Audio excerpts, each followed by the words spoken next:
You want her? You pay like the rest. The auctioneer's voice cut through the morning air, thick with dust and the stench of unwashed bodies. Marcus Thorne felt the rough bark of the trading post wall dig into his back as he counted the crumpled bills in his calloused palm. $100, every cent he'd earned splitting timber through the brutal winter. The woman on the wooden platform stood with her chin raised despite the rope burns around her wrists, dark hair matted but eyes blazing with something that made his chest tighten. 50, called a voice from the crowd. 75, shouted another. Marcus stepped forward, the leather of his boots scraping against the packed earth. 100. Silence rippled through the gathering like a stone dropped in still water.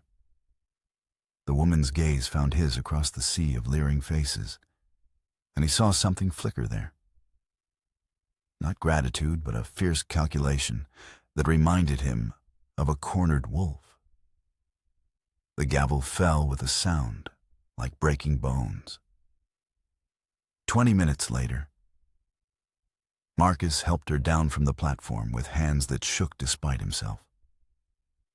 She moved like someone accustomed to pain, favoring her left leg where purple bruises disappeared beneath torn fabric. "Name's Marcus," he said quietly, keeping his voice steady as the crowd dispersed around them. "Elena?" The word came out hoarse, as if she hadn't spoken in days.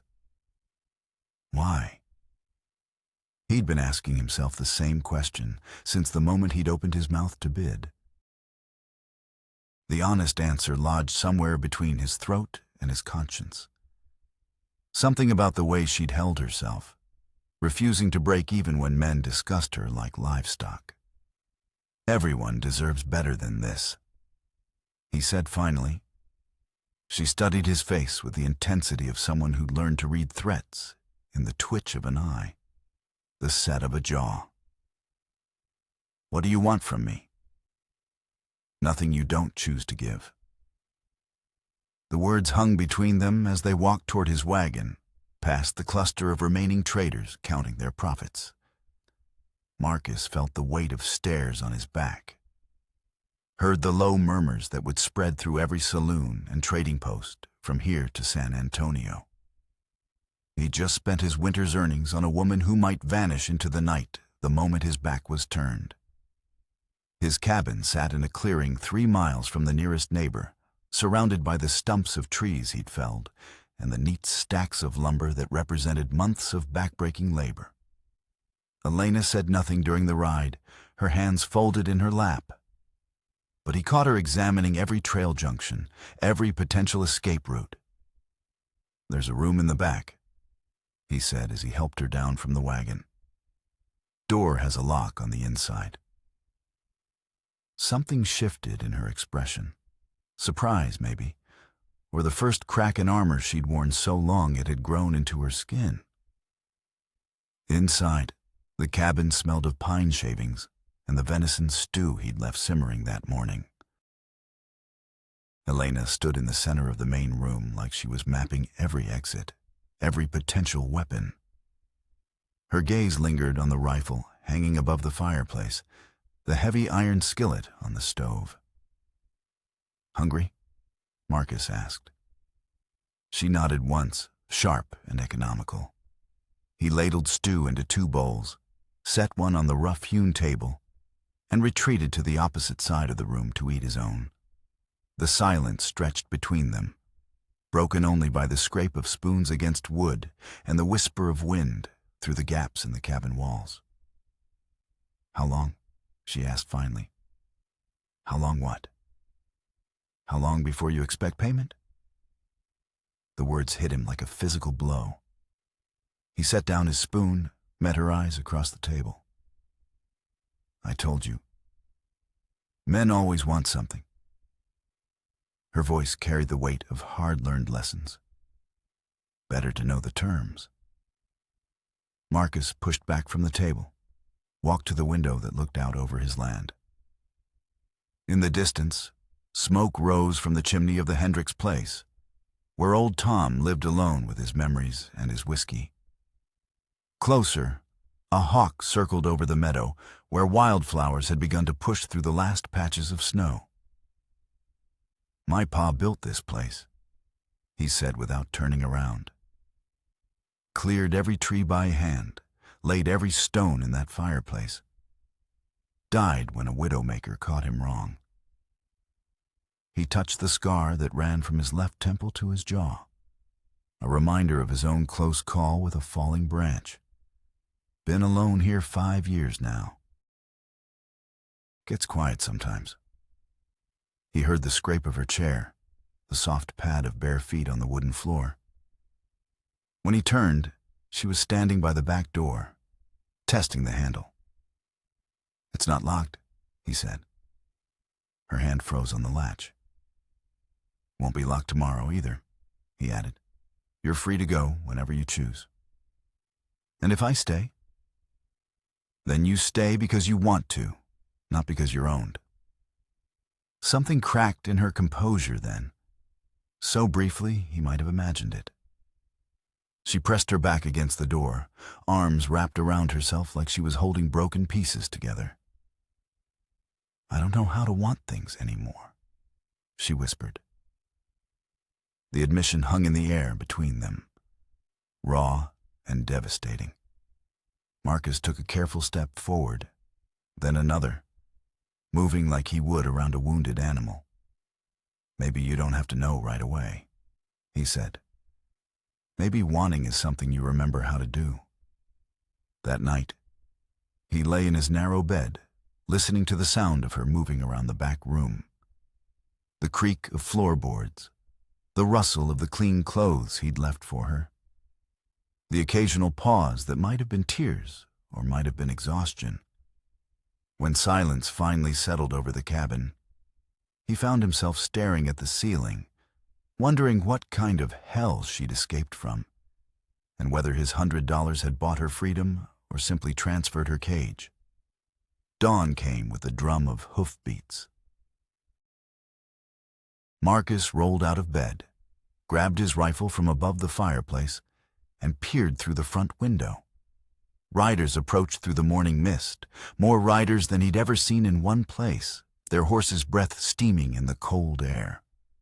At the head of the group rode a man he recognized from town, Charles Brennan, who owned half the territory and acted like he owned the other half too. "Thorne!" Brennan's voice carried across the clearing like the crack of a whip. "We need to talk." Marcus stepped onto his front porch, rifle held loose but ready.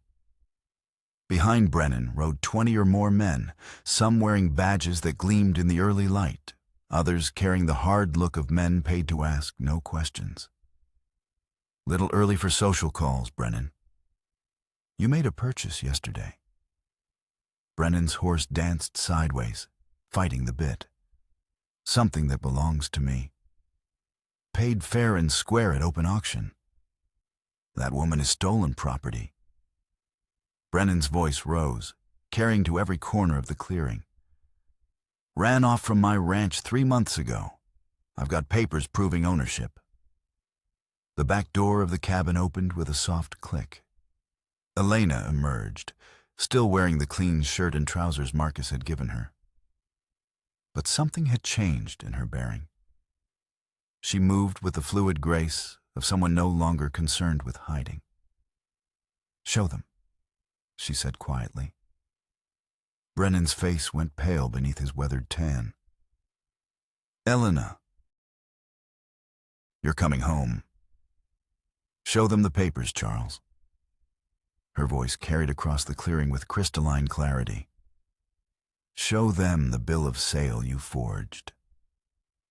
"You're hysterical, confused." But Brennan's hand moved toward his coat pocket with the jerky motion of a man caught in a lie. "The ink," Elena called to Marcus, without taking her eyes off Brennan. "Check the ink on his papers." Marcus had dealt with enough timber contracts to know the difference between fresh ink and aged. When Brennan reluctantly produced a folded document, the black letters practically gleamed against the yellowed paper. Fresh as yesterday's newspaper. "This is bull," growled one of the men behind Brennan. "We rode all night for a runaway." "She's not a runaway," Elena said, her voice cutting through the murmur of voices like a blade. "I'm Charles Brennan's wife." The words fell into the morning air like stones into deep water, creating ripples that spread through the group of mounted men. Marcus felt the world tilt sideways, his understanding of the previous day's events reorganizing itself into something entirely different. "Elena," Brennan's voice carried a warning. "You're not well. The fever you gave me when you locked me in the root cellar for a week." She took a step forward, and Marcus saw the steel beneath her apparent fragility. "The fever I had when you told everyone I'd died?" One of the men in the back of the group, a young deputy with honest eyes, urged his horse forward. "Mrs. Brennan? But your husband said you'd passed from consumption, had a funeral and everything." Charles needed a widow's pension more than he needed a wife who'd learned to read his ledgers. Elena's laugh held no humor. "Amazing what you discover when you can decipher numbers. How much did you steal from the territorial fund, Charles? 50,000? 60? Brennan's hand dropped to his gun, but stopped when 20 other hands did the same. The deputy was looking back and forth between them, pieces clicking together in his young mind. "Ma'am," the deputy said carefully, "if what you're saying is true, we're going to need proof." Elena reached into her pocket and pulled out a small object that caught the morning light, a gold ring set with a stone that Marcus recognized as sapphire. Even from across the clearing, he could see the intricate engraving that covered its surface. "Wedding ring?" she said simply. Charles had it made special. Inscription inside reads, "Elena and Charles Brennan, joined before God, September 15th, 1871. She tossed the ring to the deputy, who caught it one-handed. "Check the church records in San Antonio. Check the marriage certificate filed with the territorial government." "I'm sure Charles forgot to alter those when he declared me dead." The deputy examined the ring, holding it up to catch the light. When he looked back at Brennan, his expression had shifted from confusion to something much harder. "Mr. Brennan, I think we need to have a conversation back in town. This is ridiculous." But Brennan's bluster had lost its force. "She ran away, left me. A man has rights. A man has the right to report his wife missing," the deputy said mildly. "Not to declare her dead and collect her inheritance." Marcus watched the scene unfold with a growing sense of unreality. The woman he'd bought at auction, the woman he'd spent the night worrying over, was married to one of the most powerful men in the territory. And if her accusations were true, that same man had tried to murder her. "There's more," Elena said, her voice steady despite the 20 guns pointed in various directions around the clearing. "The lumber contracts, Charles, the ones you've been signing with territorial funds, Marcus Thorne's timber, you've been buying it with stolen money." Marcus felt his stomach drop toward his boots. Every sale he'd made over the past 2 years, every dollar he'd earned to buy his freedom and Elena's, all of it tainted with theft. "That's impossible," he said. "I've got receipts. Signed with the same fresh ink as that forged bill of sale." Elena's eyes found his across the clearing, and he saw apology there and something that might have been regret. "I'm sorry, Marcus. When Charles pays with territorial funds, he uses black ink. When he pays with his own money, what little he has left, he uses blue. Check your receipts." Marcus didn't need to check. He could picture them clearly, stacked neatly in the wooden box beside his bed. Black ink, every last one. The young deputy was looking more and more like a man who'd stumbled into something far larger than a domestic dispute. "Mr. Brennan, I'm going to have to ask you to come back to town with us. And Mrs. Brennan—" He paused, seeming to taste the words. "Mrs. Brennan, the territorial judge is going to want to hear your story." "She's lying." Brennan's voice cracked like a whip, but his horse shied away from the sound, as if sensing its rider's desperation. "Crazy woman making up stories. You can't take the word of—" The deputy's quiet voice cut through Brennan's bluster. "Of your legal wife? The one you reported dead?" Silence settled over the clearing like snow, broken only by the stamp and shuffle of horses and the distant cry of a hawk overhead. Marcus watched Elena's face, looking for some sign of what came next, but her expression had gone carefully neutral. "There's something else," she said finally. "Charles, tell them about the Comanche." Every man in the clearing went very still. The word Comanche had that effect on people. It conjured images of raids and burning homesteads, of settlers who simply vanished into the vast emptiness of the frontier. Brennan's face had gone gray. "Elena, don't—" "The peace talks," she continued relentlessly. "The ones the territorial government has been trying to arrange for 3 years. Charles has been sabotaging them. Every time Chief Running Bear sends emissaries, Charles intercepts the messages, keeps the fighting going so he can justify the military contracts." The deputy's hand moved to rest on his gun butt, not in threat, but in the unconscious gesture of a man processing information that changed everything he thought he knew about the world. "Ma'am, those are serious accusations." "The proof is in his desk," Elena said. "Third drawer, behind the false back. Letters from Running Bear, offering terms. Letters Charles never forwarded to the territorial governor." Marcus found himself thinking of the Comanche raids that had plagued the area for the past 2 years, the burned-out homesteads, the families that had packed up and moved back east. The military patrols that seemed to arrive just after the damage was done. If Elena was telling the truth, then Brennan had orchestrated it all. "You've lost your mind," Brennan snarled. But his horse was backing away from the group, responding to his rider's agitation. "No one will believe—" "They'll believe the letters," Elena said quietly. "Written in Chief Running Bear's own hand, translated by Father Miguel at the mission. Dated and witnessed." The sound that came from Brennan might have been a laugh or a sob. "You always were too smart for your own good. Smart enough to make copies before I ran." The words dropped into the silence like stones into a deep well. Marcus saw Brennan's face change, saw the moment when bluster gave way to something much more dangerous. "Where?" Brennan's voice was barely above a whisper. Elena smiled, and for the first time since Marcus had seen her on that auction platform, the expression reached her eyes. Somewhere safe.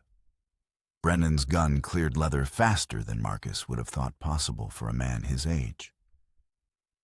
But the deputy was younger and had been expecting it. The shot echoed across the clearing like thunder, sending birds exploding from the trees in a black cloud of wings and cries. Brennan toppled from his saddle, clutching his shoulder, his gun spinning away across the hard-packed earth. His horse bolted for the tree line, stirrups flapping like broken wings. "Anyone else want to make this complicated?" the deputy asked mildly, his smoking pistol still trained on the spot where Brennan had fallen. The other men began holstering their weapons with the careful movements of people who'd suddenly realized they were on the wrong side of history. Marcus walked over to where Brennan lay, gasping in the dirt, blood seeping between his fingers. The man who'd controlled half the territory looked smaller now, diminished by pain and exposure. "The timber money," Marcus said quietly. "Where is it?" "Gone." Brennan's voice was thick with pain and something that might have been relief. "Spent it all on contracts and bribes. Nothing left but debt." Marcus nodded, feeling something settle in his chest that was either resignation or freedom. He wasn't sure which. 2 years of work, reduced to nothing by association with a thief. Elena appeared beside him, moving with that same fluid grace he'd noticed before. This close, he could see the faded bruises on her throat, the careful way she held her left arm. "I'm sorry," she said. "About the money. Not your fault. Isn't it?" She looked down at her husband, her expression unreadable. "I could have stopped this years ago. Should have. You were trying to survive. We all were."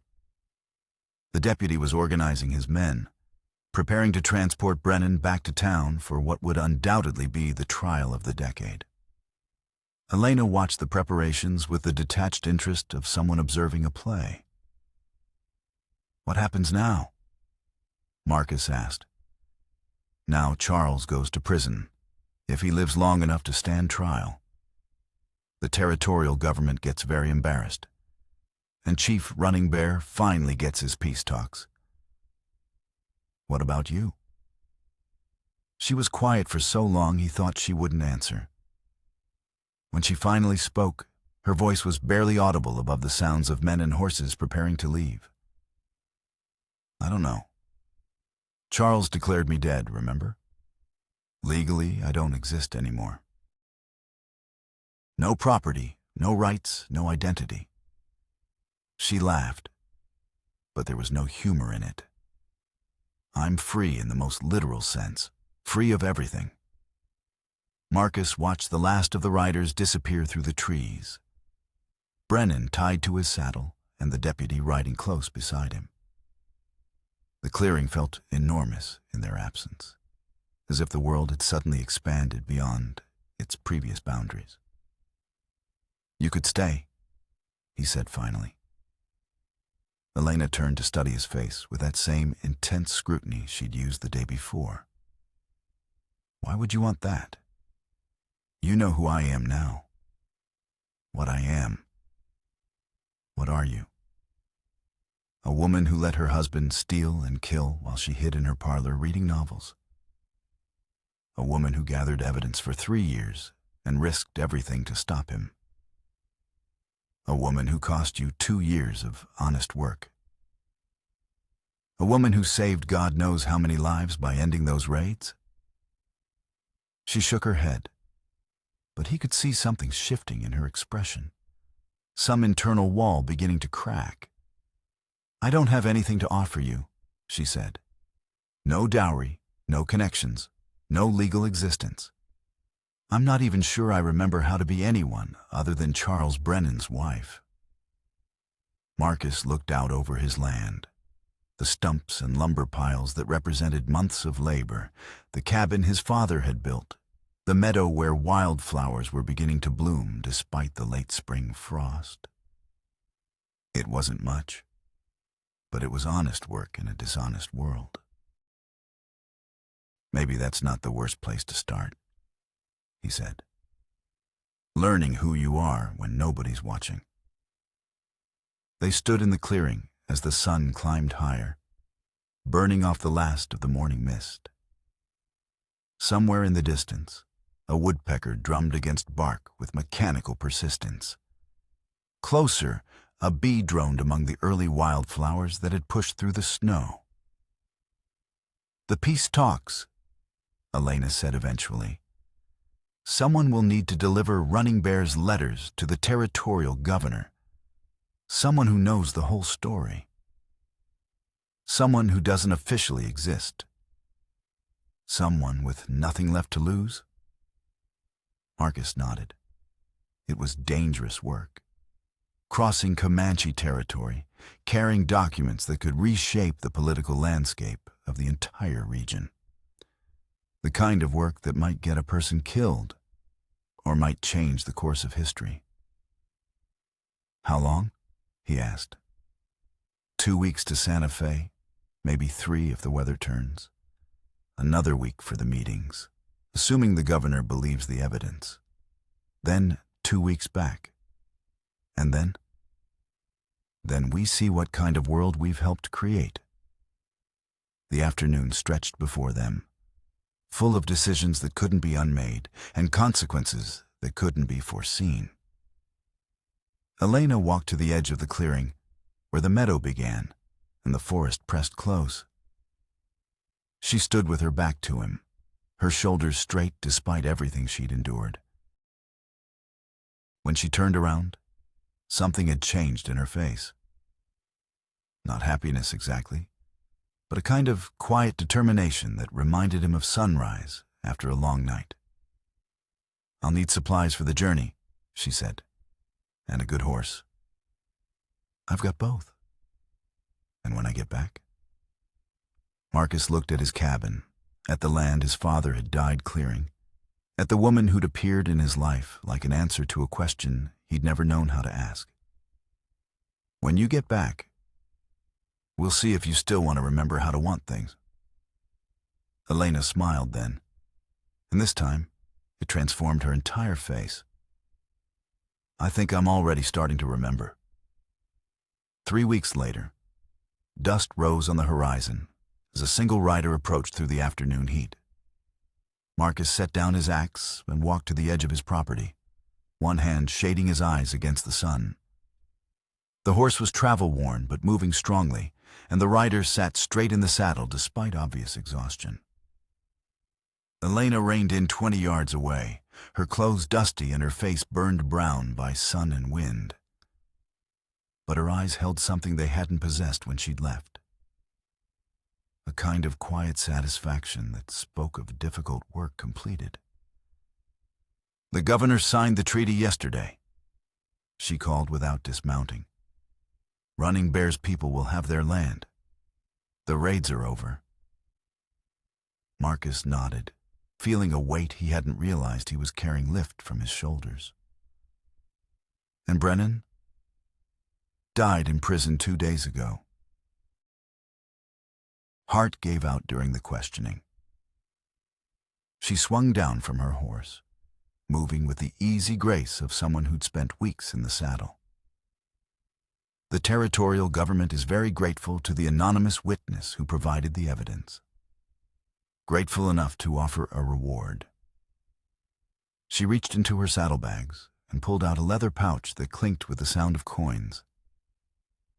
"Enough to replace what you lost in the timber contracts. With interest." Marcus made no move to take the money. Blood money. Justice money. Elena set the pouch on the ground between them. "Use it or don't. But don't let Charles Brennan steal anything else from you." They stood facing each other across the small clearing, two people who'd been shaped by circumstances neither had chosen, but both had survived. The late afternoon sun slanted through the trees, painting everything in shades of gold and amber. "I miss this place," Elena said quietly. "Missed the quiet." "Quiet can be good," Marcus agreed, "when it's the right kind of quiet." She walked past him toward the cabin, her horse following with the patient loyalty of a good traveling companion. At the door, she paused and looked back over her shoulder. "I remembered," she said, "what I wanted." "What's that?" "A chance to choose my own life."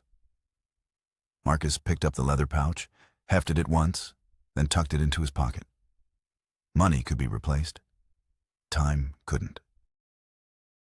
But maybe, with the right person to share it with, time was the only currency that mattered. As evening settled over the clearing, smoke rose from the cabin's chimney for the first time in 3 weeks. Through the windows, warm light spilled onto the ground, where wildflowers had finally claimed their territory, blooming in defiance of frost and fear and all the ways the world tried to break beautiful things. Elena had indeed learned to want again, and what she wanted was a life built on truth instead of lies, on choice instead of obligation, on the kind of love that grew slowly in good soil rather than the kind that burned fast and left nothing but ash.